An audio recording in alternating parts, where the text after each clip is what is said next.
ابتدأت مع البلوغ مستحاضة فحيزها 10 أيام من كل شهر. مصنف رحمه الله وی وإن ابتدأت او کچری شروع شوا وینا مع البلوغ سرد بلوغنا یو زنان بلوغ تور سیدا او بس وینا روانه شوا مستحاضتن پدا سے حال کی جدا مستحاضه ده د بیماری د وجنا وینا روانه شوا اوس متواتر سو میاشت او سو کلونه د غشان بیماری ده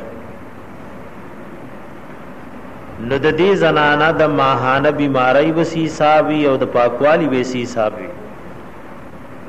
نو د ابتدا نه شروع شوی نو کم وخت نه چې شروع د اغلب وګوري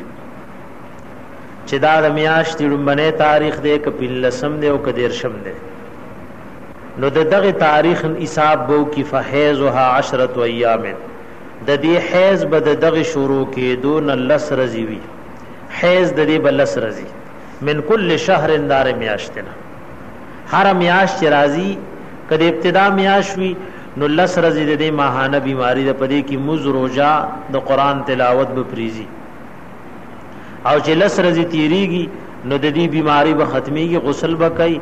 او بیا به هر مز د پاره او 10 کوي خپل منځونه وکي ودا کله د میاشت ابتدا کینی نو هغه تاریخ بل ټول غاړي چې د کم تاریخ نه بلوغ راغله او دا بیماری شروع شوه دا هغه تاریخ نه به هر میاش کې د دې سکی لس رضی به بیماری صاحبي دا شل رضی به پاکواله والباقی او دا باقی نور رضی چې شلی یا میاش کله دی او کم دیر شوی نو لس رضی دی استحاضه دا استحاض ده داغه بیماری ده چې کې باقاعده خپل مزبک او 10 بکې تلاوت وکي اوس در لوي چې دا کم خلق صاحب عذر دي د دې د منځونو بس طریقې والمستحاضه او مستحاضه زنانا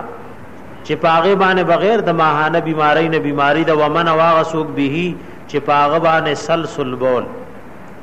بیماری دا د بول وبیدو لکه بازي انسان نا بول واړه روان وي داسی یو وخنی کومس کې دی ولاړ مينوم تیزي همیشه یې دومره وقفن را دي چې پکې مسقدر لوکي او الرعاف یا همیشه د پوز نوینه بيږي ادایم همیشه او استطلاق البطن یا گیڑے بئیگی دستونه دی پیو اس حال کی ادریگی نا په 24 غنټه کې دومره وقفه نه اول جرح الذی یادا سے زخم دے په بدن کې لا يرقو چاخ کیږي نا دا غینه وینه روانه بعض زخم نوینه نه بندي بعض نه نکوي وی دا غینه وبروانی دومره وقفه نه را دي چې د موضوع کې نو دای بس کوي دای توي صاحب عذر دای تسوي صاحب عذر نو يتوضؤون دایب او 10 کوي لوقت کل صلات د پاره د وخت د هر مز لکه ماسپخین وخراغ نو 10 بوکي ويصلون او مزبکوي بذلك لزو پدغه او 10 فل وقت پدې وخت کې ما شاء اغه چې د دې خوخشي من الفرائض د فرائضنا والنوافل او د نوافلنا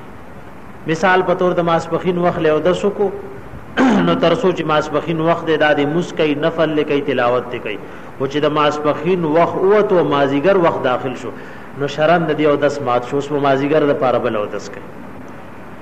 نو چې د مازیګر د پاره او 10 کو نو تر ماخام په موز او تلاوت کول شي چې ماخام شو نو 10 مات شو ماخام د پاره بل او 10 کوي نو بیا د ماخام په وخت کې منځونه دي کیدا سه هر یو مزل نه او 10 پکای او بیا کته په حالت د مانزکم دغه